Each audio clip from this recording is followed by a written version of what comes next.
Thank you again for the invitation. My topic is the endovascular treatment of mainly carotid and vertebral disease injury. Now, the civilian population is different from the military presentation I did yesterday. More cavitary lesions are seen, thoracic aorta and abdominal aorta in 20 and 38%. The neck is about 12%, which is similar to the military experience overall. The mechanisms overall of vascular injuries include penetrating about 90% of the time and blunt injuries in about 10% of the time. The patterns of injury includes rupture wall, which may lead to bleeding, pseudoaneurysms or AV fistulas formations, intimal flapping or occlusions that may lead to end organ ischemia. Asymptomatic presentation does happen, although hard signs of soft signs are most often. Hard signs, as you all know, are bleeding, lack of distal pulses, an ischemic event, expanding hematoma, or a bruit or a presence of thrill. The role of endovascular therapy in peripheral arterial trauma is really evolving. And I think there is certain things that we need to try to put in the context. It should decrease the exposure related to morbidity. So in other words, the morbidity to open exposure is significant. And if you can decrease that morbidity, you should use endovascular approach. It should maintain the patency of difficult vessels that are difficult to expose in distal areas, base of the skull, and so forth. It should be able to very fast remotely control bleeding, and I think that is a very important point. Also fistula control. And it is my opinion that all severe multiple trauma should be recovered in an endosuite that has surgical and endovascular capabilities. These are the tools that we all have: stent graftings, plugs, and coils. These are the US FDA approved stent grafting that we have, and they all vary, but the bottom line, they can be balloon or self-expanding. They have different materials, and the bottom line is the introducer size and the length of the catheter in terms of reaching areas distal to your injuries.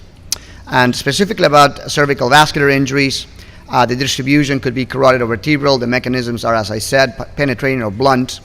And when you have a suspected injury which presents with hard signs, bleeding, hematoma, thrills, and so forth, and it's located in the zone 2 area, you should go to the operating room and have endo capability for inflow control. When you have a zone 2 area, you should go to the operating room and mainly deal with it in the open fashion and also evaluate the aerodigestive system.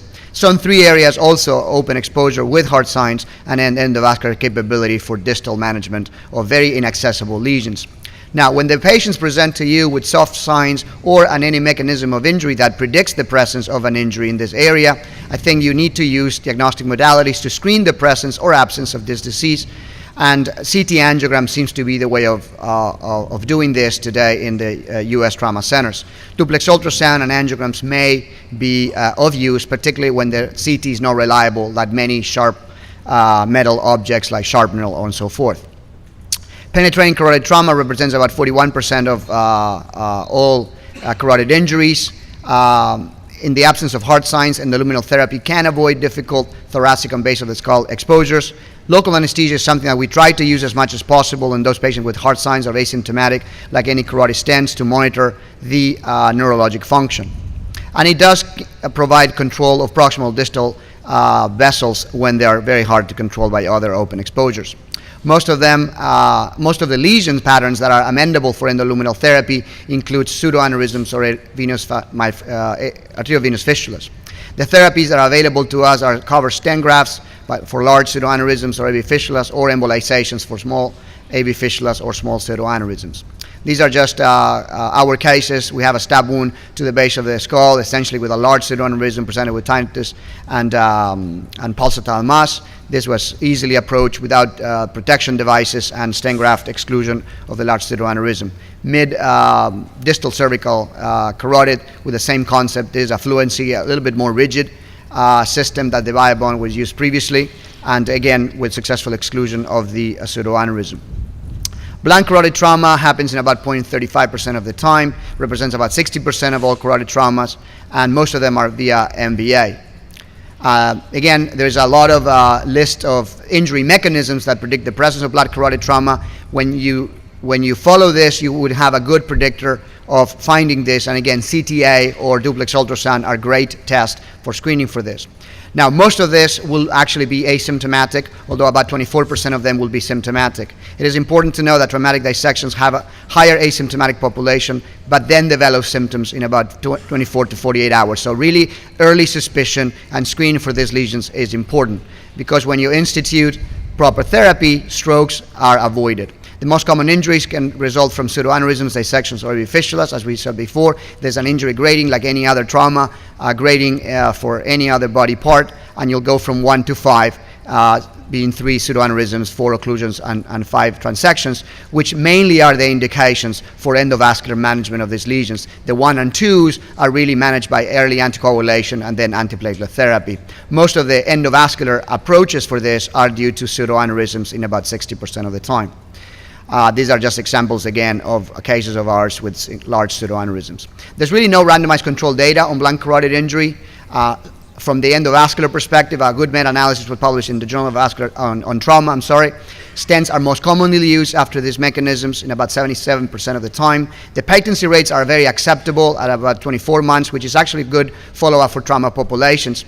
And clopidogrel seems to be used extrapolating from the carotid stenting experience. There's been not-related stent mortality in this trauma population with an average stroke rate of about 3.5%. Vertebral injuries are rare, and most of them are related to MVAs associated with cervical spine injuries in about 86% of the time. All subluxations or facet fractures or C1 to C3 fractures should screen for the presence of vertebral injuries, and you do that when you do your CT scan with contrast, and you will be able to see significant amount of vertebral injuries.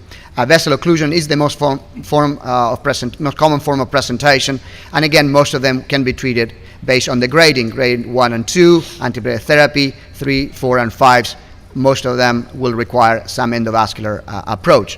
And again, most of them, when you have a 2 or 3, maybe stent placement, but most of the time, in my experience, we end up doing embolization for significant bleeding or significant fistulas. And this is a case of embolization due to active bleeding in the vertebral artery, and this is a pseudoaneurysm formation at the origin of the vertebral artery that we successfully stented. There's really no randomized controlled data, and the message from the literature on vertebral artery injuries is you should even treat the asymptomatic fistulas because when you do the spinal instrumentation, that can be a very significant source of bleeding, and that may translate in actually spine cord injuries. The last branch of the cervical carotids is the external branch. This is mostly seen when you have massive face trauma, and we use the microcatheter techniques like everything else, and coiling seems to be the rule for this particular cases. And with this, I'll stop. I'll thank you very much for your time.